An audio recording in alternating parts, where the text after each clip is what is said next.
In ancient times, a mother who once lost her son lost all meaning in life, seeked the Buddha to understand why this was happening to her, and pleaded the Buddha to bring her son back. The Buddha agreed that he would do so only if the lady could find a single household which had not faced any loss. And while she tried very hard to do that, she eventually understood that this in fact was a universal truth. Similarly, if you have had your job impacted due to the COVID-19 pandemic, you might have the tendency to ask, why me? But the truth is that everyone around the world has either been in this situation or knows someone else who has. I understand that this analogy might sound a bit extreme, but the point is that we're not alone in this situation, and this too has become a universal truth, in some sense. That being said, this doesn't mean that it hurts any less. Losing a job that you loved, or even one that you only used to pay your bills, can be heartbreaking.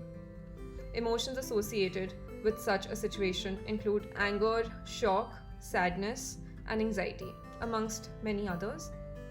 And you are allowed to feel all of these emotions because it's completely normal. For however long you may have worked, you have devoted a significant part of your time and your day into a role, into an organization. Chances are you have felt a part of a family that you were in one sudden moment completely uprooted from.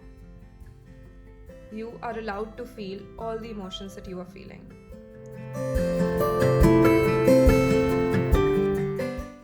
The only wrong feeling here would be to feel like you have yourself to blame for this situation, because it really isn't your fault. The first step to cope with such feelings is to give yourself some time and space to process what you're feeling and to vent out your emotions. The reason why this is so hard has not only to do with the financial stress that comes with unemployment, but also the emotional attachment to one's work. We tend to attach our self-worth with our work, and all of a sudden have an identity crisis when our situation changes.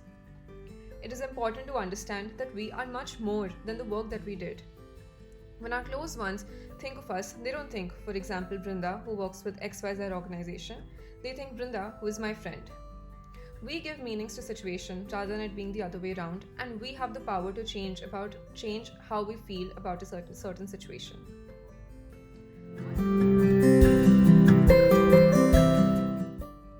One effective way to do this is through cognitive reframing. Imagine looking through a camera lens. Simply by zooming in or zooming out, we can both change the experience and how a picture is viewed.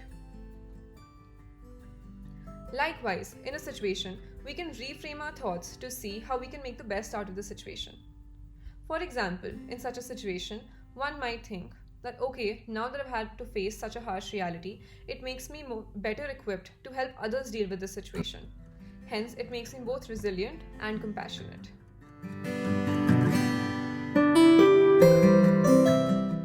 The next step here is to engage your mind in something a little more positive. A loss of job could make you feel like you have nothing to look forward to. This is where gratitude journaling comes in.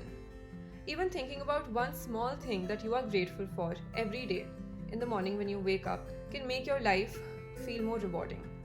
Doing this exercise myself, I realized that I had much more things to look forward to in my life, and my life was much fuller than I had thought it was.